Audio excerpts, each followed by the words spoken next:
Hello there, and welcome to Gooner U, where there are no degrees because the learning never stops. I'm Dove, a TA here at Gooner U, and my friend Keith is our stalwart distinguished professor of Arsenal and football studies. Enter our classroom as we discuss the week's news involving Arsenal, Premier League, Champions League, and international football, all from the perspective of a couple of Americans. This week was a Premier League international break, so the Arsenal club itself had no matches. We'll cover World Cup qualifications and some Arsenal news, rumors, and plenty more, so stay tuned. Hello, Keith. Hello, Dove. How have you been enjoying this international break? I was enjoying it thoroughly through the fourth game of the National League Division Series, in which the Cubs came back from a two-game deficit versus the Brewers to tie up the series, forcing a Game 5 that happened yesterday, and then we just couldn't make it through, and that was crushing. Yeah, sports will break your heart, man. That's yeah. On the other hand, I watched in not terrible shock as the Yankees season came to a rather sputtering conclusion. Of course, the next day, then I was watching football, so the American football. So I was like, it feels like autumn. Also, the Giants blew out the Eagles, which is so weird. But we don't have to get into that. A shirtless Harvard man chest bumped somebody. Listen, it got weird. That's all I'm going to say. Thursday Night Football is weird, but anyway. Yeah. Thursday Night Football. Boy, I didn't even know about that. Are there any days of the week on which they do not show football games anymore? I believe I saw somewhere between the NFL and the 1A or the football bowl subdivision, whatever they call it, the top level of college football. I think we're in a stretch where there is actually a game every single day between now and I think the Wednesday before Thanksgiving. Yep. Yeah, listen, Americans love football. I don't know what people are talking about. Oh, you mean the other football? Right. Yeah. So, speaking of the other football, we have a little bit of follow-up from last week. So I was curious if you're able to find anything out about this. For one thing, we asked about, so we had the one shot where I think it was Gyökeres had kicked the ball, it bounced off the post, and then Martinelli tapped it in to finish. And we wondered live while we were recording whether that would be an assist for Gyökeres or not, assuming again that he is the first player I think he was. And do we have any answer on that? Actually, no. I thought you were looking that up, and I was looking at the other thing. Silly me. Yeah. So what I found was apparently the assist typically needs to be an intentional action, or at least something which is undisputably solely resulting in assisting the other player. So like if you have an attempted shot that doesn't go toward the goal, but does set up a shot that goes in where it didn't do anything on its own, I guess that could be an assist still. But when it's a clear shot attempt that bounces off the post or the crossbar or the keeper, and then that gets tapped in, that wouldn't be an assist. So, right. Yeah. So in a sense, the assist, like you talked about your first example, it doesn't judge or try to judge what you were trying to do, just what an effect you ended up doing. So the fact that the next thing it touches is the goal score means it's an assist. Yeah, so basically. Yeah. In that case, the post or the net or something else. If it hits off the keeper and goes in, Emi Martinez, that's an own goal. If it goes directly in off of him, right? Yes. Yeah. So, yep. But yeah, it's interesting. So to answer your original question, yes, we do have an answer for that. Well, the one that you were supposed to look into, what? Right. So the other thing we were looking up was the question of the continuation penalty, and so pulled up the laws of the game. Right. So this is in reference to when Timber was fouled before he entered the penalty area and continued to have the guy kind of land on him as he fell down in the penalty area. So we just wanted a little bit of a clarification as to how they actually judge that contact, right? Yes. So if you were to look at, and hold on, my screen got kind of small here. If you were to look at the IFAB's laws of the game under Law 12, fouls and misconducts, this is on page 115 for those of you who are following along at home. At the very top of the page, it has the sentence, if a defender starts holding an attacker outside the penalty area and continues holding inside the penalty area, the referee must award a penalty kick. Which is okay. for the laws of the game is actually pretty straightforward. So yeah, obviously that's what happened. The foul continued in the box. In basketball in the NBA, they would call that continuation. So yeah, the play continuing on, the foul continued on into the box. Therefore, it was in fact a penalty. So good job, ref. We criticize them so much. We ought to, give a little pat on the back when they get it right, when they definitely got it right, especially given we didn't know the rules. But that's good to know. It's good to know they got that. Yeah. Something else that was really fun we talked about in a short last week was apparently our game against West Ham was Mikel Arteta's 300th match as Arsenal manager. So that's a pretty cool milestone. What we did in the short that was your idea, which was really fun, was looking at the Arsenal lineup they trotted out that day against Bournemouth when I say that day, I didn't say what day I was talking about. That was the first match during which Arteta was, I guess, the manager, or was he a coach? What was his actual role in that first match that they're citing? Do you remember? Officially, his title at that point was still head coach. I think they turned him into the manager, and we've talked in the past, about the difference between those things. So yeah, but technically his first match in charge of Arsenal. Right. Okay. But yeah, so that was a match against Bournemouth, and it was fun looking at that lineup and seeing a whole bunch of names that I'd never seen before, but then also, younger versions of some of the faces who I am accustomed to, including what position was Saka playing? He was left back. Right. So who knows what's in Miles Lewis-Scully's future 4 or 5 years from now. Yes, for the 600th match. Yeah. But one thing that we didn't cover that I noticed when I was pulling up photos of all these players, I was trying to get as many as I could from that actual match. I noticed who Bournemouth's keeper was, and it was a familiar face. And I was wondering, without looking it up, if you had any recollection or educated guess as to who it might be. Oh, it's 100% an educated guess, but I feel good about this. Was it our old pal Aaron Ramsdale? It was. Yeah. Oh gosh, he was probably relegated that season too. Poor guy. Yeah, not the first time to be relegated, because he's with Southampton now, and they got relegated after he joined them, right? No, he was at Southampton last year when they got relegated. Right. Is he not there anymore? I guess I assumed he still was. I think he got... Hang on. Now we're going to do this live on here. Because I really do want to know. Oh, yep. He is currently on loan to Newcastle. Oh, fun. So he is in fact in the Premier League once again. Probably not getting relegated this time. But fingers crossed. I'm kidding. But I'm guessing he must be their backup keeper, because we just played them and we didn't see him. So yes, as I understand it, yes, he is their backup. And now that I'm saying that, I don't remember who their keeper was, even though the game was 2 weeks ago. I know. Okay, interesting. Yeah, so that I didn't realize or remember that he had come from Bournemouth. For some reason, when we talked about Ramsdale's history joining the club, because we talked about, he had an article where he wrote about his coming to the club a couple of years ago. We talked about it, and I remember it almost seemed like he got plucked from obscurity into Arsenal when they asked him to play for Arsenal. I didn't think he was at a Premier League club already. It sounded like he came from one or more divisions down.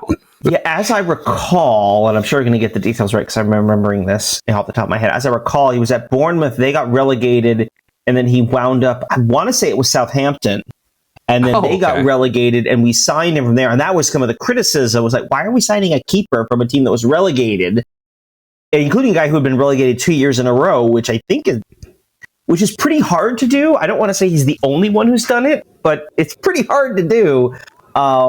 But I believe also but I think the sense was there were a lot of reasons why they were relegated. His play was not among them. Right. But yeah, and then he was with Arsenal, and then obviously left the club after a year as Raya's backup, and still very much around, still very much in the league. He's hardly old, certainly not by. I mean, by professional athlete standards, but certainly not even by keeper standards, which keepers can play quite a bit longer. Yeah, it seems like they have a little bit more longevity than the average soccer player. Yeah. certainly an outfield player, and it's a lot of it's the just the lack of running around. I think it's a lot of it. Your reflexes it can hold out, I guess, a little bit longer. Although maybe not the hairlines, as we've discussed with former U.S. goalkeepers. Yeah. So one other thing that I wanted to follow up on from last week is we had kind of accidentally, I derailed us a little bit into the pronunciation of Victor Gyökeres' last name. And I just wanted to set the record straight. I put a link to it in the show notes from last time. And then I wanted to just fully mention it in detail. It won't take long here, but so it is pronounced with like a very, very soft G at the beginning and then like an S like snake at the end. So Gyökeres.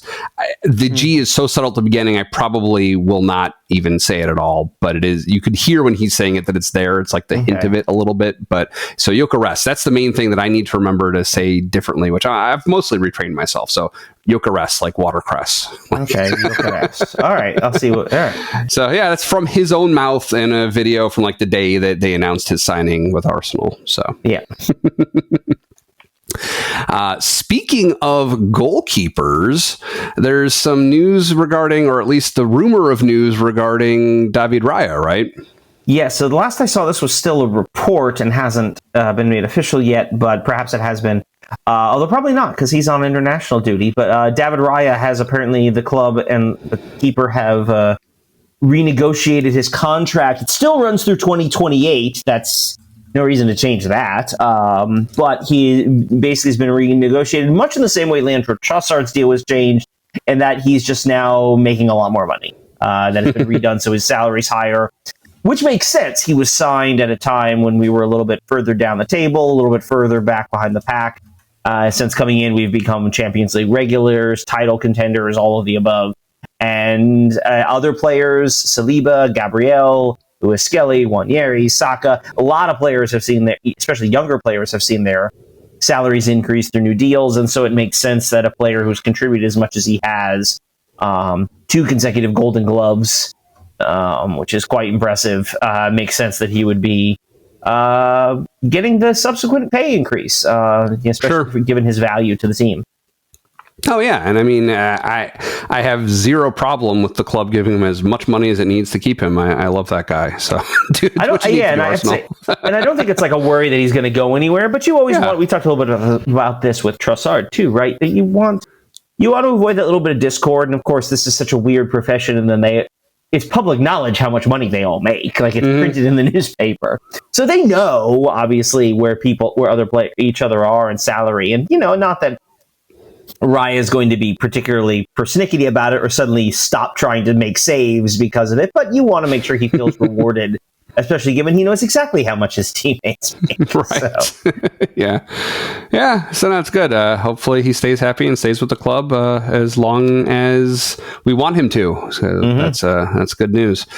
Let's shift to our main topic of the week, which is World Cup qualification updates. So as I understand it, we've had one match for most of these countries so far, with one match still to follow. Just about. So we're speaking specifically, of course, about the clubs, the sides and our clubs, the national teams we have chosen to follow through qualification. Just a reminder, first off, to the groups that were not in qualifying because qualifying for them is finished. Japan and India out of Asia. Japan did qualify for the World Cup, so now they're just playing friendlies in preparation. India did not qualify for the World Cup. Asia has moved on to its, I think they're in the 4th round of qualifying at this point, 5th round maybe. Either way, wherever they are, they're continuing. They still have a couple more rounds to go, but that's Asian qualifying. Who else has finished? I'm flipping through my list here. South America finished in September, where both Colombia and Argentina qualified. They now again playing friendlies. Actually, Colombia played Mexico this weekend, and I believe they play Canada in the coming week. Oceania. Got it. Nailed it. As finished Fiji and Tahiti, both, and neither of whom qualified for the World Cup. They're both losing in the semifinals. So several things are done, which brings us to the groups we have left to look at. So I guess we'll start with Africa. Yeah, so that's CAF, right? The Confederation of African Football or something, right? Yes, it's probably in French though, being Africa, That makes sense. which isn't a joke. I mean, most of the countries that speak French, but anyway, actually, their qualifying is starting to come to the end. This is the last full window of African qualifying, so that includes. We should point out a couple of sides, including Tunisia, Algeria, and Ghana, have all clinched their spots. One other African side has done so. That is the side we are tracking. That is Egypt, which officially clinched its spot atop the group with a win at Djibouti. Everyone never gets old. All the 12-year-olds watching get their giggling out now. And then apparently, I think it was earlier today. Well, let me check my notes here. Yes, earlier today, they finished off qualifying with a win over Guinea-Bissau. I think is how you pronounce that. But that's finished. So Egypt's finished qualifying on top of the group, unbeaten. Only 2 draws out of 2 draws out of 12. Or 10. 2 draws out of 10 games. They won 8, drew 2. Good record. Yeah. Well, that's how you finish top of the group. And so Egypt will be coming. It will be cue the Neal Diamond. They're coming to America. We cannot yet say the same thing though about South Africa. Let's be honest, somewhat disastrous result for them. A draw at Zimbabwe. Well, let me rephrase that.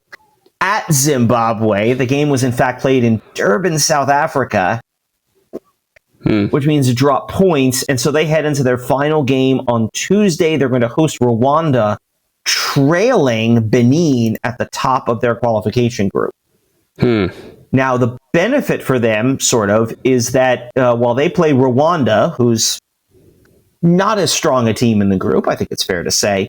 Benin is going to play away to Nigeria, who is certainly historically would be the strongest team out of that group. Nigeria has also had a very poor qualifying, and it appears likely that they will short a result. Actually, let me rephrase that. They are still very much alive. Currently, it's Benin with 17 points, South Africa 15, Nigeria 14. A Nigerian win would at least put them in the conversation for advancing, and obviously South Africa needs a win against Rwanda to qualify. Zimbabwe, by the way, has 5 points and is dead last in the group. That's a bad draw if you're South Africa. Yeah. If I were wearing an Arsenal shirt and we were talking about Rwanda this much, I'd be pointing to my left shirt sleeve. But alas, international break. I'm representing my local club. Small note. Apparently, Arsenal is in negotiations to extend that sponsorship deal. Make of that what you will. Okay. But so anyway, that's African qualifying. So yeah, Tunisia, Egypt, Algeria, and Ghana have officially clinched their spots. And I imagine we'll get a couple more.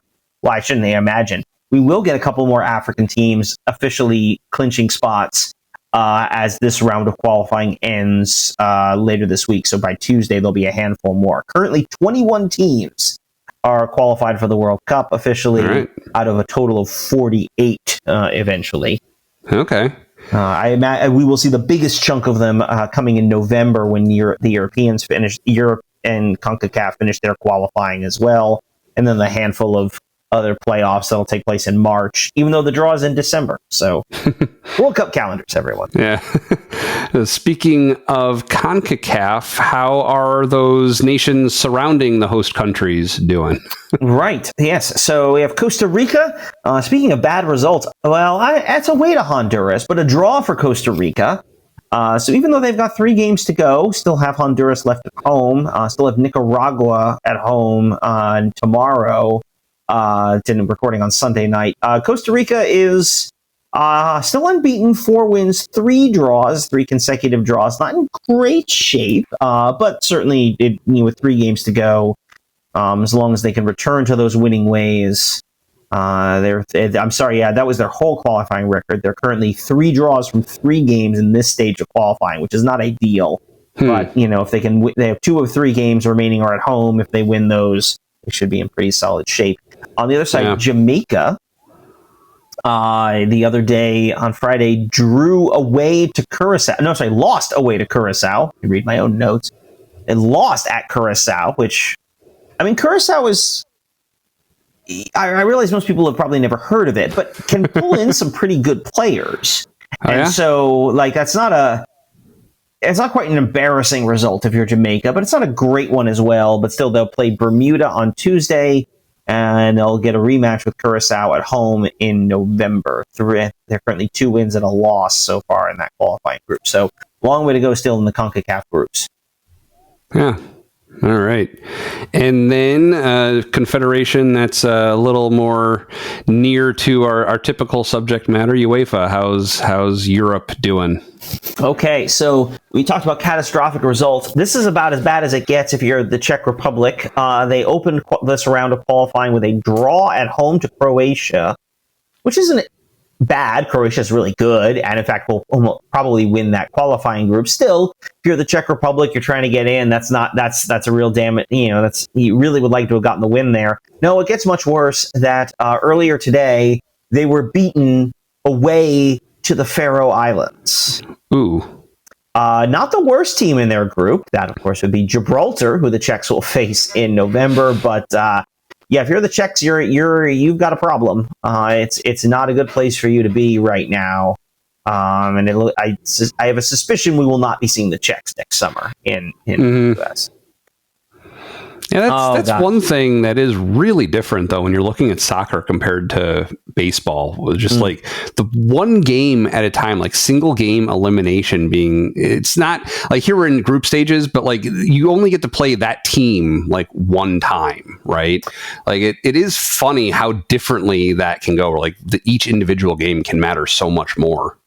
Yeah, and that's the qualifying, and that's tournament soccer, and we saw that a couple of years ago in the World Cup itself, and we'll see it again this summer in the World Cup. Like you get 3 games, and if one of them goes wrong, you're in big trouble.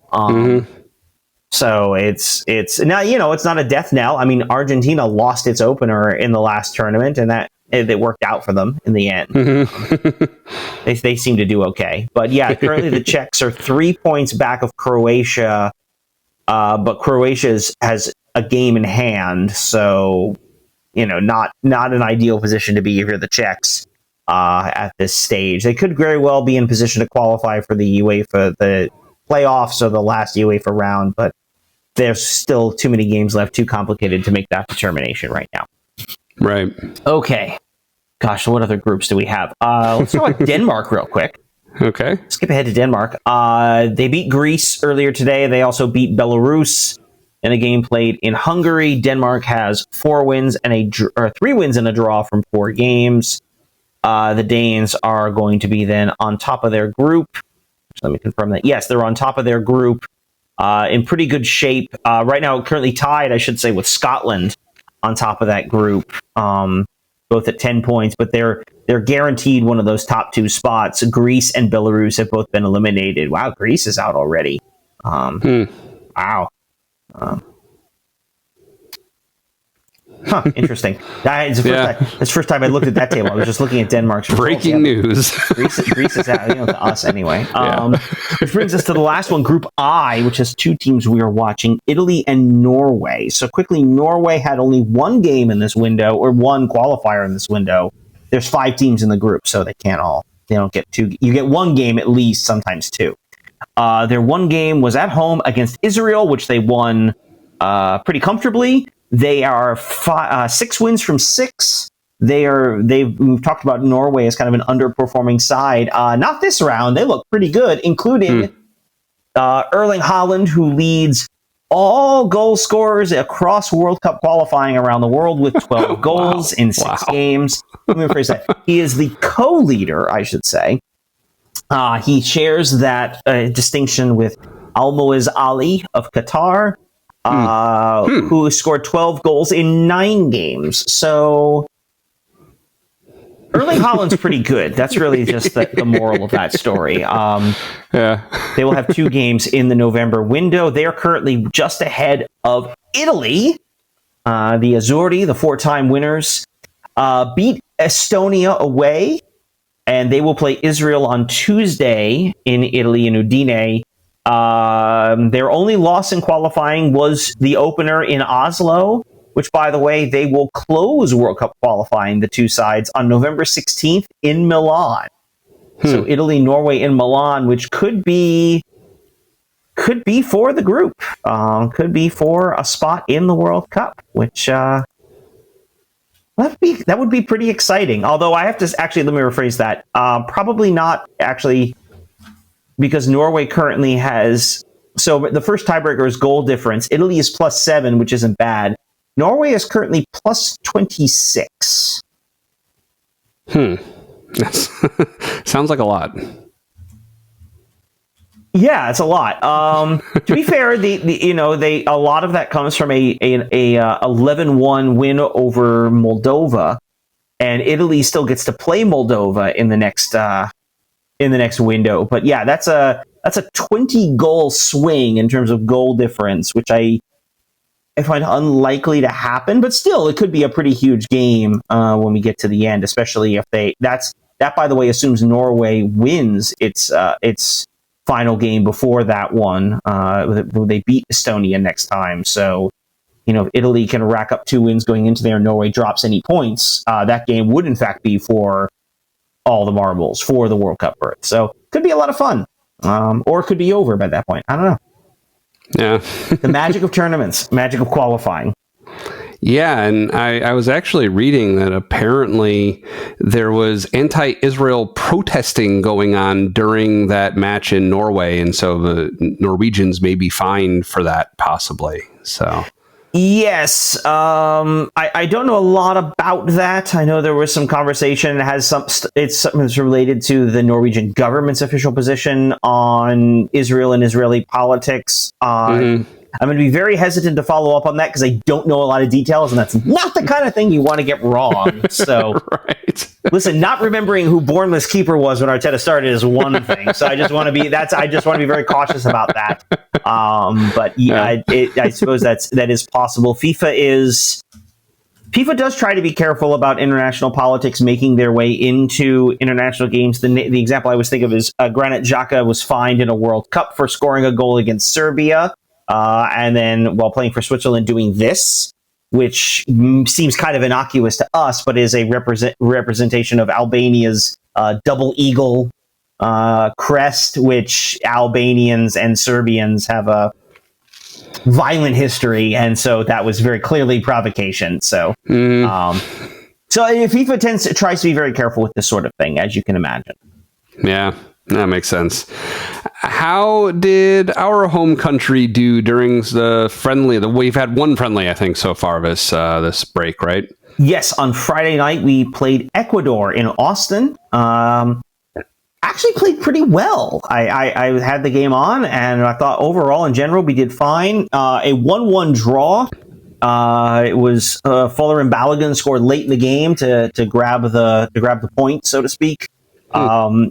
He is a top line striker. He's a guy who can score goals, which has kind of been one of the real missing links for the U.S. over the years. So it's exciting to have him, back and healthy.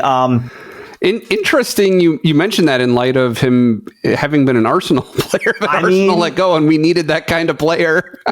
Well, let's say this: Fuller and Balogun's a guy who can do a lot for you at the international level. I don't know about him at the Arsenal. The fact that we had him and there was zero effort to bring him back tells you a lot. Right. He's playing well in France. That's frankly for the U.S. That's awesome. And yeah, I mean we have skill at other positions. And look. We've talked about Ecuador, right? Finished second in South American qualifying. Apparently, he had gone like 5 games without conceding a goal.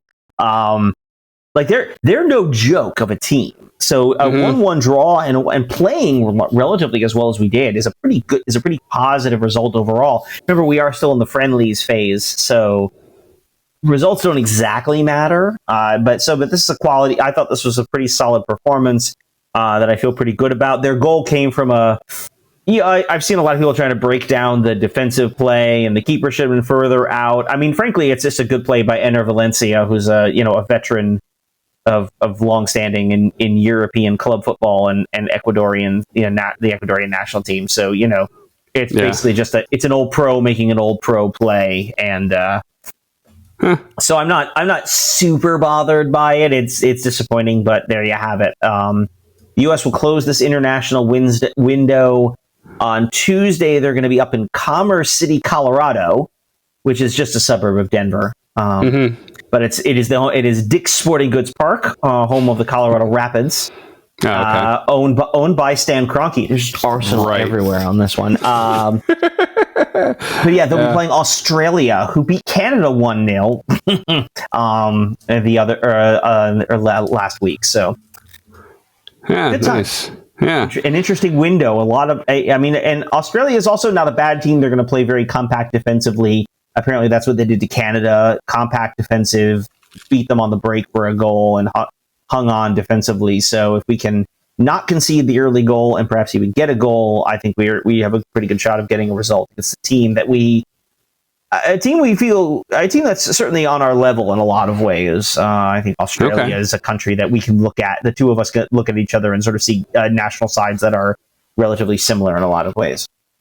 Okay, that's good to keep in mind. The Socceroos. Right.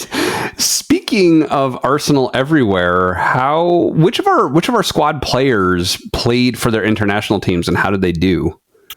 It's really easier to list them that didn't play for their national teams. So I'm pulling this straight from Arseblog News, which has a nice, wonderful chart, and so I'm just going to go through all of this, just because we might as well. That's what we're here for. Yeah, here we go. David Raya was called up by Spain, although apparently hasn't played for them so far. Kepa Arrizabalaga, not selected. He is a Spanish national, so he stayed home. Tommy Setford, the third keeper, England U20s. I believe he started their game on Friday against Switzerland. Defenders, William Saliba was called up by France. Ben White was not selected by England. Christian Mosquera, Spain's U21s. Gabriel Magalhaes called up for Brazil. Jurrien Timber called up for the Netherlands. Piero Hincapié of Ecuador did not appear in this game. He did not get called up. He is actually injured. It's also why we haven't seen him necessarily for Arsenal. Right. Ricardo Calafiori called up for Italy. Miles Lewis-Skelly called up for England. Midfielders, Martin Zubimendi, Spain, call up. Christian Norgard, Denmark, selected. Martin Odegaard of Norway, injured, obviously, not there. Mikel Merino of Spain, selected. Declan Rice of England, selected. Ethan Nwaneri, selected for England U21s. Eberechi Eze, selected for England. Did not play, though, in their game on Thursday, as I understand. Rice did, Eze didn't. Bukayo Saka, selected by England, played, scored a fantastic goal. Classic Saka, right? Comes down the right, cuts across the top of the box, curls it in with his left in a 3-0 win over Wales. Noni Madueke injured. Looking at the forwards now, Gabriel Jesus of Brazil injured. Gabriel Martinelli was selected for Brazil. Victor Gyökeres. There you go. Was selected for Sweden. He and Alexander Isak both played up top for Sweden. Apparently, neither of them scored, and Sweden is last in their group, which is not very good, which is interesting. Leandro Trossard for Belgium, selected. Kai Havertz for Germany, still injured with a knee, and then Max Dowman called up and played with the England U19s. Yeah, so I have some questions about some of that. So, for one thing, Ben White has played for England in the past, right? Yes. And so is it just because he's been injured that others have taken his place in that time? Or do you know what's going on there a little bit? Oh, so there is a bit of a backstory to that. So for a lot of reasons that haven't all necessarily been made public, there were the rumors spreading about, there was clearly a breakdown in the relationship between White and the previous England manager, Gareth Southgate, such that he was with England. I must have been during the last Euros, or was it the World Cup? See, I'm now blinking. Basically, he left the tournament when he kind of discovered he wasn't going to play.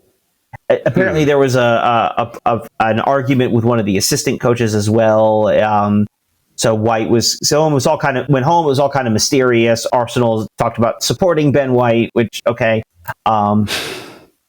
don't know. We don't really know, but basically he said he wasn't going to answer a call up while Southgate was in charge. Now, Southgate left England after the end of the Euros this past summer, and the new manager Thomas Tuchel has not called him up. Now, of course, we know Ben has also been dealing with some injuries last season. He has also, we're not saying it, but has effectively lost his starting spot to Jurrien Timber. And so because he's not playing as much, you become a little out of sight, out of mind. And if you're Tuchel, it's fair to say, look, I need you to play for your club before you get picked for the national team. So that as far as I know is what's going on there. All right. Hold on. Another thing, I do want to pull this up. Hang on. Sure. Was it the where it was international career? Yeah, it was the World Cup. He was on the World Cup roster, and then he left for personal reasons in the middle of the tournament. Oh, okay, boy! In the middle of World Cup, that's a big deal. That's significant. Yeah, we don't know. We don't know why. We don't know the details, but I can see where whatever happened, it makes sense. The stakes are high enough that, depending on how it was perceived, at least, I could see that being a big deal.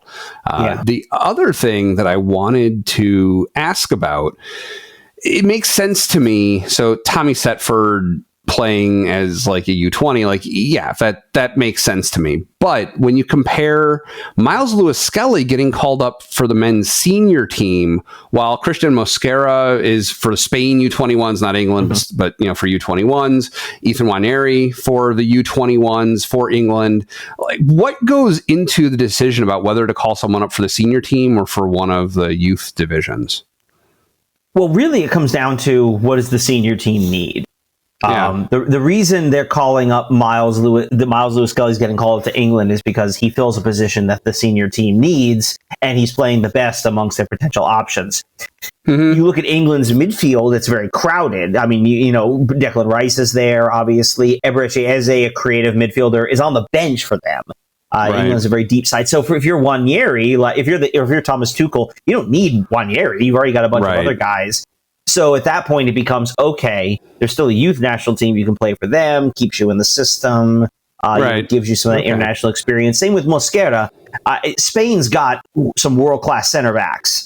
Spain is another one of those very deep teams.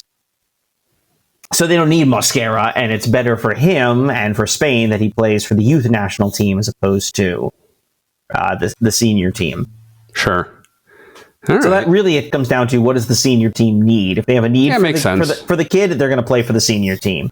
Right. Because there's like a pecking order, basically. It's like from the senior division on down, whoever wants a certain player they get first crack at it, then it works probably down to U21s and U20s and so on or something more or less. Well, no, I think once you get to the youth teams, they really get more. They do get categorized by their age. Like for example, Max Dowman's playing for the U19s. He wouldn't suddenly show up at the U21s.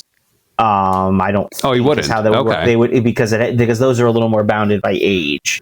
Okay, well, I mean, it is always you. Like, it is up to that age. So I think it is possible, but maybe in practice, they keep them with their cohort or something. Yeah, the U always stands for under. So right, because I mean, like Ethan Nwaneri, like he's not 20 or 21. I think he is still 18 or 19. Yeah, so like he could, in theory, play for the U19s, I think, but he's good enough to play for the U21. So that's, I guess, where they put him. Yeah, and it also depends too. Like we are currently in the middle of towards the end, I should say, of the U20 World Cup. So it's also, I think, depends a little bit on what they're doing at what that team is doing at a particular point. Tournament might be more a tournament like that is perhaps more valuable than some friendlies if that makes sense. What's happening. Right. Situational. Okay. Meanwhile, when it comes to the Senior World Cup, I've been waiting around for an email about my Visa pre-sale tickets, and I haven't heard anything. Should I be concerned? Well, at this point, it means you didn't get them. Okay. I'll stop holding my breath. Which, okay, is me too. I imagine there's a lot of people. So, to everyone out there, the message, everyone out there who was in the pre-draw and didn't get selected, which, again, you're in good company, right? The message apparently is, calm down. It's okay. They're going to have a lot more of these draws before we get to the World Cup. The nice thing about that, if we can say it, that is the opening of the opening of this first pre-sale is our first real look of what ticket prices are generally probably going to look like for the tournament, and also they talk about the categories, and so the seating is divided by categories 1, 2, 3, and 4. basically in terms of where tickets are available and how much they're cost. Now, The Athletic has a piece where they grabbed a bunch of this information, including a lot of the ranges of the prices for different locations. They also have a FIFA's map showing, in this case, the Kansas City Stadium, which we also know as Arrowhead Stadium, the NFL facility for the Kansas City Chiefs. Right. Category 4 is actually the lowest price tickets, is the smallest sections. It's like the very top corners of each of way top in the top corners. Yeah. Category 3 is basically the upper deck behind the goals. Right. The entire upper deck along the sidelines is category 2, and then the lower bowl is all category 1. That's interesting. That accords with what I've seen when I've bought tickets for myself. Mm-hmm. What it stands in contrast to, unless I completely misunderstood what I was reading, which is at some point I was looking at the price of Arsenal tickets or something. Like I was just curious if I made it over to England, like what would that look like or something at some point, right? Mm-hmm. And unless I completely misunderstood, what I was seeing was that the higher up you sat, it sounded like the tickets got more expensive, which made sense to me from the point of view of like, well, you see the whole field better, and maybe that is more valued. Maybe I completely misconstrued something, but this matches up with every sporting match I've ever seen in the United States, soccer, baseball, anything. But well, a lot of them are. It is sightline dependent in some ways. I can't speak to why Arsenal is. I've never actually looked at Arsenal tickets because I haven't been anywhere near London for 20 years. So but it's not something I've really like hunted down necessarily. But I know, like in American sports, typically it's the lower, the higher the cost, the lower you go. But it depends because I look a lot at baseball tickets, and the cheapest seats are, if you're looking at the baseball stadium this way, here's home plate and it curves out on the outfield. Typically these seats way out here are going to be the least expensive. And as you move in towards the area behind home plate, things get a little more expensive. Right.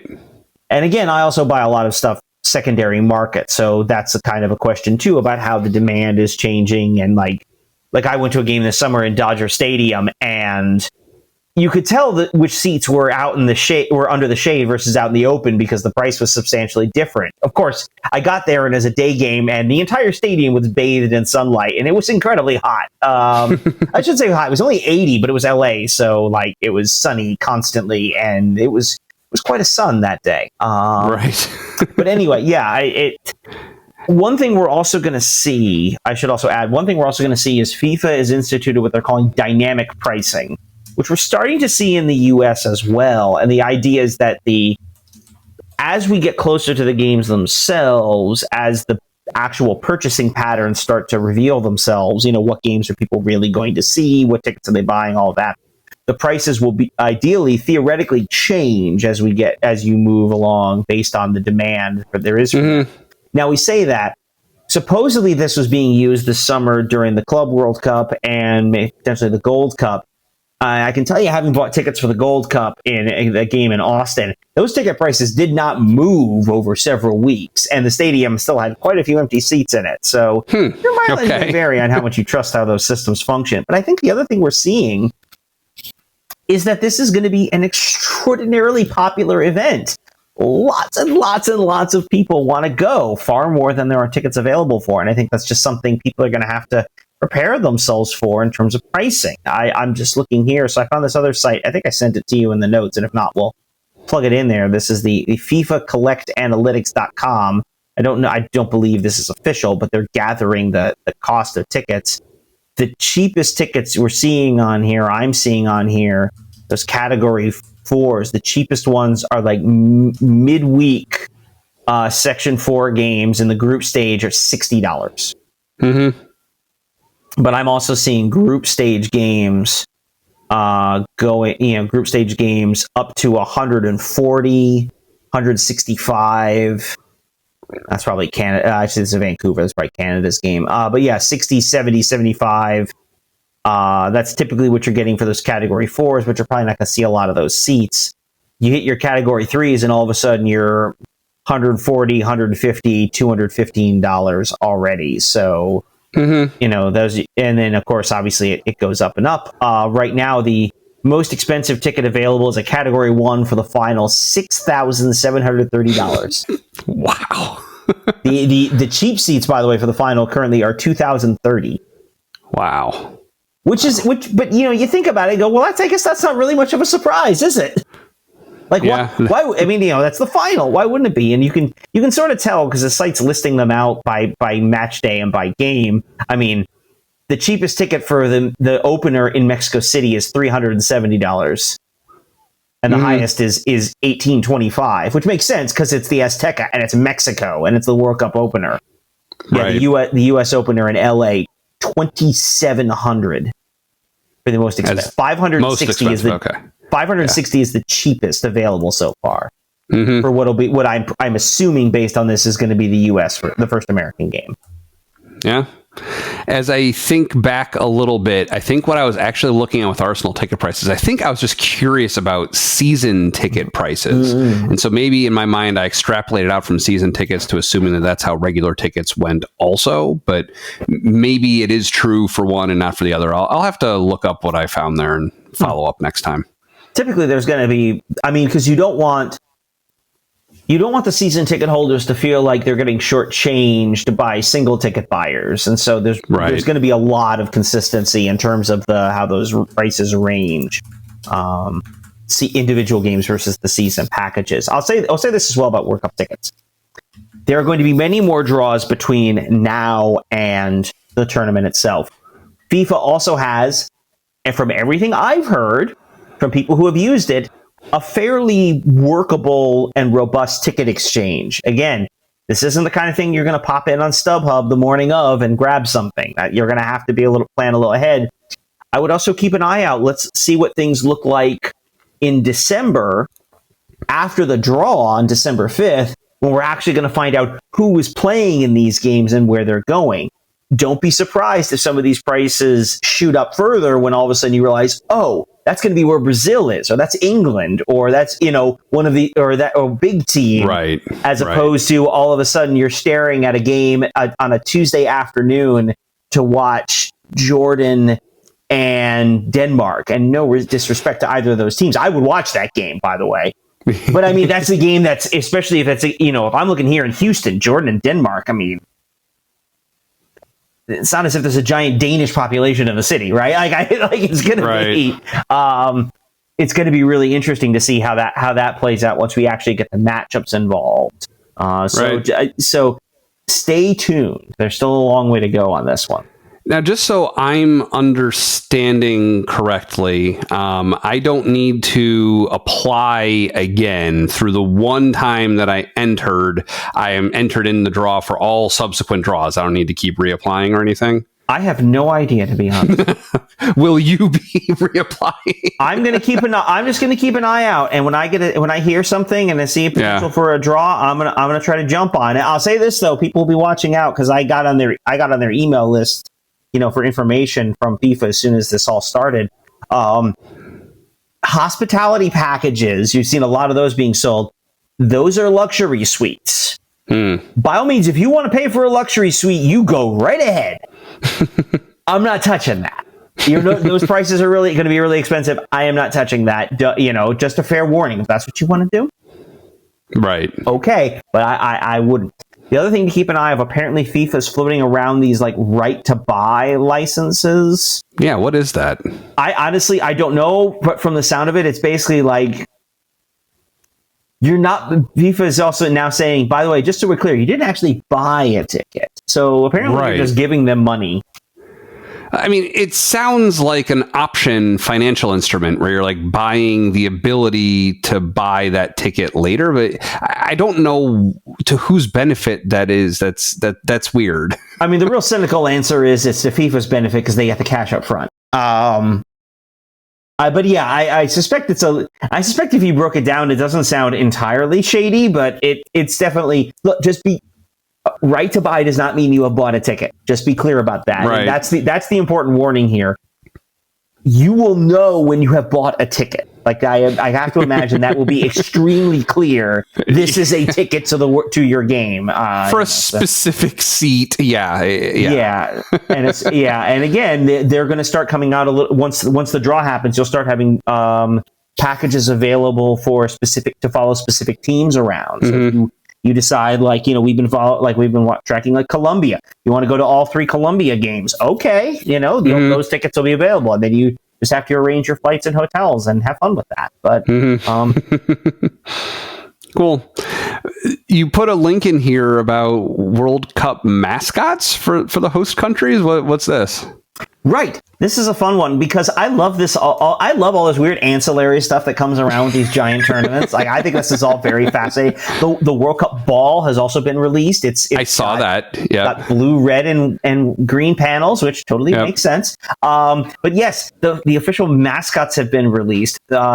3 computer-generated characters: Maple the moose, Zayu the jaguar, and Clutch the bald eagle. And that is, I have nothing else to add to that. Just so those are all new for this tournament. This isn't like something that we always have for the United States going into tournaments with like kids able to buy shirts of Clutch the bald eagle. This is a new thing. Well, no. They've been rolling out mascots for the World Cup for a while. The one I say I remember it it's anything particularly special because it was the first one I know. 94, the mascot was a dog. Which, hold on, I'm now looking. I gotta look this up. So they've had mascots for the World Cups at least since 94. I want to say Italian 90 had mascots as well. Where is it? Here we go. Mascots. What do we got? No, since 1966 they've had a mascot. Yes, but it is different for each tournament, though. Yes, Striker was his name, an anthropomorphic dog. Okay, that's a great name. Yeah, the previous one was, I feel awful. I'm going to mispronounce this. Laib was the official mascot of the World Cup in Qatar, a representation of the popular men's headdress keffiyeh. I'm sorry, I feel terrible mispronouncing that. It's an anthropomorphic version, and this is the Wikipedia. Laib is an anthropomorphic keffiyeh that floats and has eyes, lips, and an open mouth, and is presented as a joyful character that loves to help everyone. How do you not love these things, right? How does this stuff not seem completely... And if I'm thinking of the same word, the keffiyeh is like the headdress worn by Arab terrorists. Also, well, I think it's generally worn by it's a popular headdress worn in the Arab world in general. Right. Obviously, so it gets associated with terrorist organizations because of the culture they come out of, not because it's particular to them. The previous one, in Russia, was Zabivaka, who is an anthropomorphic wolf. A name that translates from Russian as the goal scorer. So I think I'm getting a better sense of this now. So they're mascots of the tournament representing the host countries, but it's not like last World Cup, we didn't have a United States mascot of our team for that tournament. It's the host country or countries get a mascot or mascots. Correct. It's the mascots for the tournament. Okay. That's funny. All right. Yeah. Good to know. One thing that I've wanted to ask you about for a while now, and this has kind of come up because of me getting pulled deeper into the world of sports. I really felt it this year, was starting to follow baseball too, right? And I'm going to do what I did last time I had a similar question for you, where I'll ask you the question, I'll give my answer for myself, kind of as a basis upon which you can differentiate and let me know like how things are different for you. But basically, I want to know, like, I know you follow soccer teams on multiple continents. I know you follow hockey and football and baseball. And as someone who is just like into 2 sports now, I'm trying to imagine what your sports viewing schedule looks like, right? So for me, I watch every Arsenal match in its entirety, everyone that's televised. I know a few years ago we had our first entry into the Carabao Cup that wasn't televised anywhere, and we pretended it didn't happen because we were eliminated. A theoretical game. Right. But every match that's been televised since I've been watching Arsenal, I watch the entire match, occasionally live, but typically a full match replay, often on the same day, no later than a day later. I think maybe the most has been 2 days. And as much as I can, I stay spoiler free and try and watch it as if I were watching it live to whatever extent I can make that possible. Baseball, on the other hand, is like every day the Cubs play a game. I mean, it's crazy. I'd forgotten just how many baseball games a team plays. It is nuts. You have like one day off during the week, basically. Like they have no weekend during the baseball season, which is most of the year. Like those players, like they have one break day, and then they have like 3-game series that run on either end of that break day, and usually one butts up against the next. You don't even always have breaks in between those series. It's nuts. So for me, following the Cubs, if a match happens, and it just so happens with the Cubs playing a lot of matinees, I'm very often able to have it on in the background while I'm doing my work during the day and just kind of keep an eye on it. And then maybe I have to go and pick my son up from school or something, and I miss part of it. And if I come back later and catch more of it, I do. And I kind of come and go. A lot of the games, I'm just going to kind of see the score ticking away on my watch or my phone as I'm doing stuff. It's very casual during the regular season, and then during the postseason, even I'm still not able. Even though there's still just as many games, but they're of elevated significance. I wasn't able to watch every playoffs game, and there were 2 series that the Cubs played in the wild card series and then the division series, and I wasn't able to see all. It turned out to be 8 games because we went to the final game of both of those, but I wasn't able to see all of those. I watched whichever ones I was able to, but there was one that happened on a day that Arsenal had played, and I needed to watch the replay of Arsenal. Like, oh, well, I'm watching Arsenal today, not the Cubs. That's my pecking order. But, so I'll see. It's rare for me to sit down and watch an entire Cubs game. But I'll see parts of them. I listen to a daily podcast and keep up on what's going on. So even if I don't see the game, I'll at least know what happened in the game and be following all the news of the club and stuff like that. So, and I do a little bit less of that. I don't listen, like I subscribe to the Arscast and Handbrake Off and some of the Arsenal podcasts besides our own. And I listen to those occasionally, kind of when I run out of other stuff to listen to, or if there's a particularly momentous match and I just have to hear commentary on what happened or something. But it's rare. I don't listen to anything like after every single match of Arsenal. I don't do that. So that's what it is for me. And then, I mean, when it comes to hockey or football, it's like if somebody else around me in my family is watching a game, I might catch a little bit of it. Or if it's on a TV screen when I'm eating someplace, I'll see some of it. But I don't seek out anything, and I'm going to try really hard to stop myself from seeking out anything other than Arsenal and the Cubs and maybe, World Cup and international stuff, but for soccer specifically. But so how does that differ from your world when it comes to sports? Well, the most important distinction here is I don't have kids. So, but it is an interesting question. So I will say this. Because of the demands of the show, I actually watch much more Arsenal than I did even before we started doing this. There would be like some of those midweek games, like some of the Champions League games or the Cup games, I would check in and see the score and go, you won, cool. And I might watch the highlights late, 5-minute highlight video later the night. That was it. Because you're right, there's so much, like, you have to sort of accept that you're just not going to see all of it. Right. And you have to be okay with that. I mean, this was probably for me the most intense period I did this was probably in my 20s, which makes sense in a lot of ways. And one of the benefits about being in my 20s when I was the earlier days of the internet, which was that so much of this was not available.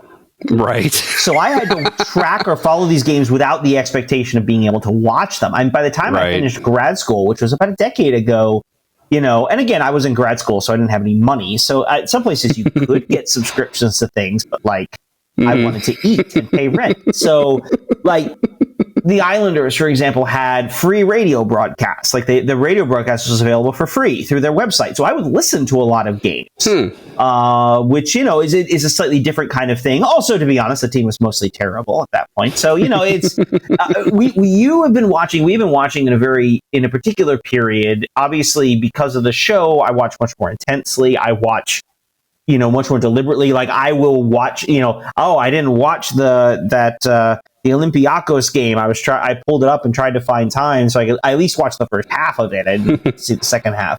But I would never have done that before this, only because I sit here and we're going to talk about it. So otherwise, again, I wouldn't have done that. And so that's actually a lot of it. Otherwise, a lot of it is just, it's in the evening, and I can treat a lot of these other sports similar to the way you do baseball. I'll put it on, and it's just kind of there in the background, and if I have something else to work on, I'll be working on it, and if I have nothing else to work on, just sit down with a drink and just watch the game. Like, there's nothing. So in terms of the games themselves, that's a lot of it. Like, you just have to accept that you're just not going to get them all, and that's okay. And it's not Pokemon. Yeah, and you're going to find too, like, as the seasons go along, you're going to notice what are the critical games, right? Certain games are going to draw your attention. You talk about the postseason. Obviously, playoffs take priority, of course.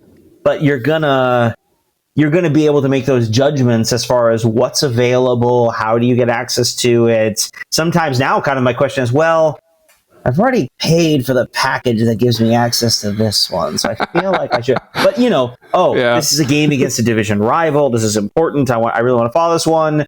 Versus, this one. I mean, obviously, I want to win, but or I think we're going to lose. I don't want to watch. It's just going to make me mad. Right. So there's a little bit of that personal negotiation going on as well. That makes sense. And then otherwise, like, I have my subscription to The Athletic. I'll skim through stories. I have a few blogs I check out, and I rarely read a lot of stuff as fully in depth as I want, because I have, I also have a job and other things like that. But, I rarely, you pick up a lot of things sort of along the way. And then, of course, with all these, I've been watching, in the case of Arsenal, I've been watching them for 20 years.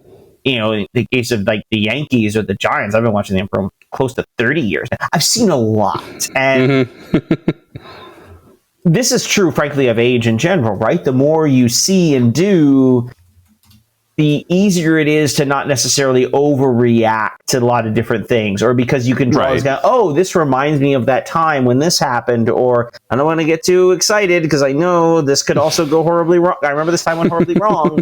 Like, it kind of, like, it gives you those points of comparison and sort of allows you to contextualize some of what you're seeing. Right. I'll avoid the rant about, the short attention spans of the immediate culture, et cetera, et cetera. But, it does give you that sense of perspective. I mean, but it does kind of make the standout moments more impressive. You and I were texting last week about, I'm going to be very careful with the name here, Cam Schlittler, the Yankees rookie pitcher who, threw a dominant outing to eliminate the Red Sox last week. And talking to some Yankee fan friends, like, we could not, like, this is just, I can't think of anything quite like this. And in fact, they showed up some of the stats afterwards, like, he's the first pitcher in Major League history to do this. It's like, well, no wonder I can't. Like, it is, and it's that moment, it's kind of like, I have never seen that before. Which amazing. Is always it's a different kind of fun feeling.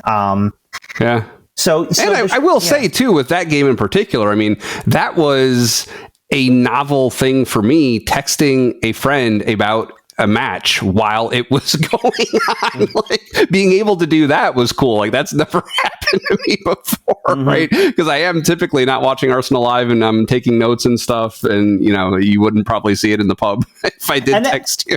Right, and that is sort of one of the things about sports, is that great sort of collective experience, and it is I don't say this as a way to criticize you, but constantly watching things just on replay is weird. Like, that's not the way most people consume, like, sport. I mean, that's why television networks love having sports, because it is live appointment television.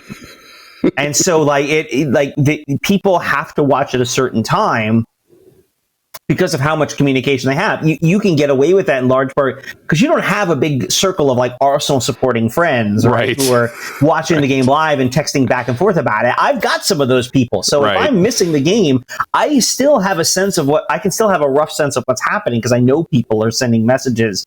Or same with other things. My brother and I text about like stuff like this all the time. It was weird. The Giants blew out the Eagles as a big shock on Thursday, and I texted my brother. I was like, "Can you believe this is happening?" And he goes, "I'm at an event. I can't watch. What's happening?" You see it, so you have those moments too, right? And like you said, like you said, we have stuff outside of this. I have missed important games and things like that because I have a life and I have a job, and I missed the Yankees no-hitter because I was on a date once, and the sad thing is it wasn't a very good date. It was a no-hitter. How did I? But anyway, that reminds me of like the end of the fever pitch that you will never watch. There's something similar to that in the end of that movie. But no, I think for me it has worked out largely because I came to it so much later in life. Like the sports stuff got layered on top of everything else that was there versus if I had been watching the Cubs or Arsenal all along, starting from the late 90s, early 2000s, before I had a wife, before I had kids, like priorities would have been stacked in a different way, and my life would be very different with that. So I realize it's very unusual, and I'm able to make it work, due to social isolation. But and as those things go, your watch patterns will change. I mean, the technology has changed. I watch all kinds of stuff these days that I never could at, right? I mean, because of the way streaming works, because of all these different networks that people have access to. Like, it is so much easier to do this nowadays than it was 10 years ago, even. I mean, I remember I've told the story on here. I remember watching the 2002 World Cup on a VHS tape. Wow. The USA. No, we talked about this. You and I had it was the Spanish regions. We were taking Spanish, the regions exam. Yeah. That was the USA-Germany quarterfinal. This was 2002. I recorded that on a VHS tape because it was during the exam. I go home, watch the first half, go have lunch with my mom just to hang out and have a nice time. Came back in the middle of the afternoon, and of course, this was 2002. Right. We had I didn't have a cell phone, right? Right. I had no idea what happened until I watched the tape. Completely, I could not live that way anymore. And I don't mean like as a, I don't want to live that way, as in like it's almost just not possible anymore, Right. That's funny. A different time. Actually, it's funny. I just found out apparently TiVo is going to stop making DVR hardware now. So, that was at the. It's built into the TVs now. Why would you? It's just right. Streaming is taking over the same way that DVRs took over from VHS back then. Now streaming is taking over from DVRs. But so what is coming up for Arsenal next week? Arsenal's back. Speaking of sporting experiences, the one Premier League ground I have been to, Craven Cottage in West London on the banks of the Thames. Arsenal's going to Fulham, which we have happily referred to as the West London home for wayward Arsenal lads. There are a handful of Arsenal players on their roster, including Bernd Leno. Who else was there? We've talked about Alex Iwobi, who actually plays for them regularly. Emil Smith-Rowe is there. Also, U.S. international Anthony Robinson, nicknamed Jedi. So he's a one. They are a dangerous and talented team. Kind of solidly mid-table, upper mid-table. They're currently 14th in the league right now. 2 wins, 2 draws, 3 losses. They've already lost to Fulham, drew United. So a dangerous team, one we have to be careful of, but one hopefully can use this as a springboard for going forward. I expect a tight game. I wouldn't be surprised if it ends up 1-0, but I'll take 1-0 to the Arsenal and walk out of Craven Cottage. I would be happy with that. Sure. That kind of reminds me, whenever I hear Craven Cottage, I, of course, go back to Craven the Hunter from Spider-Man, which is a movie that I am ashamed to say I watched earlier this year. And the worst part is I didn't hate it. Go to my Letterboxd account. If anybody wants to read my review of Kraven the Hunter, go to my Letterboxd account. It's linked in our show notes. I have so many things to say about that. I don't. I'll have to save that for dessert for us to talk about. That's another time. Yeah. We gotta go. We gotta go. Thanks for joining us at Gooner U. If you're watching us on YouTube, you can also listen to the podcast version of our show on Apple, Spotify, and some other places. If you're only listening, try watching us on YouTube with the link in the show notes. Your homework for today is to obliterate the like button on this video and as many of our shorts as you'd like to. That includes the other platforms that we're on besides YouTube. We record the show using Zencaster. If you'd like to try it out, you can support Gooner U by signing up using the link in the description, which also has links to everything we talked about and our socials. Again, my name is Dove, and you can find me on Twitter and Letterboxd. You can find me on Twitter at Dove Frankel. With me, as always, is Keith, and you can find him in a pub watching Arsenal matches. And definitely not Kraven the Hunter.